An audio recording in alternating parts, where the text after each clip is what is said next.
Hello दोस्तों, कैसे हैं आप सब। उम्मीद करता हूँ स्वस्थ होंगे, मस्त होंगे। तो चलिए शुरू करते हैं आज का डिक्टेशन।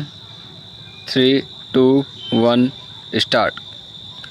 सभापति महोदय, आज हमारे देश में जो ऊपर से लेकर नीचे तक शिक्षा दी जा रही है, उसमें व्यवस्था ही एक कारण है जिसकी वजह से शिक्षा का स्तर गिरता जा रहा है।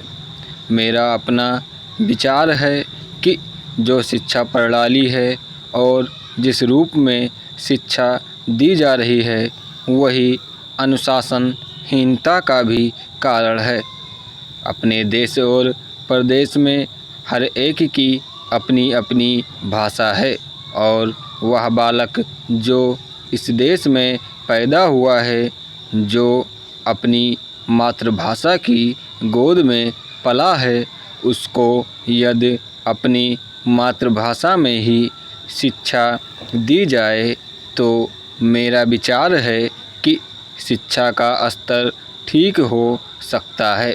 जो सबसे बड़ी भूल और कमी सरकार के द्वारा दी जाने वाली शिक्षा के संबंध में हो रही है, वह यह है कि बालक की मातृभाषा में शिक्षा ना देकर उसको उस भाषा में शिक्षा देने की व्यवस्था की गई है, जो हमारे देश या प्रदेश की भाषा कभी रही ही नहीं।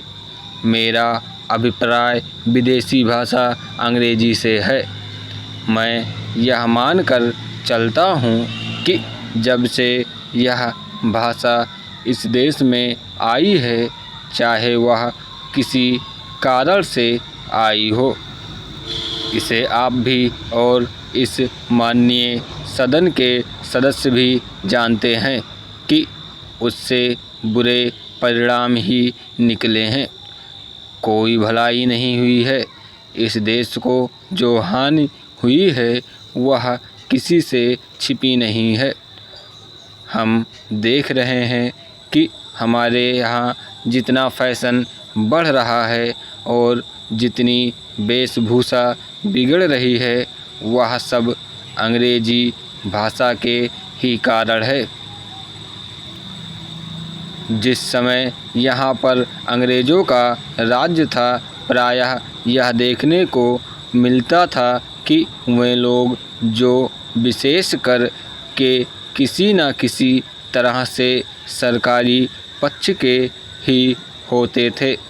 अंग्रेज़ों से मिलने के लिए जाते समय अंग्रेज़ी वेशभूषा का ही प्रयोग करते थे, परंतु यह इस प्रदेश और इस देश का दुर्भाग्य है कि अंग्रेज़ों का राज्य समाप्त हो जाने के बाद भी लोग उनकी वेशभूषा को पहनते चले जा रहे हैं। इससे जो प्रभाव हमारे देश के फैशन पर पड़ा, उससे लाभ के बजाय हानि ही हुई है और हो भी रही है। मेरा ऐसा विचार है कि अंग्रेजी वेशभूषा से इस देश को बहुत हानि हुई है। भारत की गौरवपूर्ण सभ्यता और संस्कृति के संरक्षण पर पर्याप्त ध्यान देने की आवश्यकता है। आज का डिक्टेशन समाप्त हुआ दोस्तों। अगर जो आप लोग को अच्छा लगा हो तो लाइक करें, शेयर करें और चैनल को सब्सक्राइब ज़रूर करें। जय हिंद।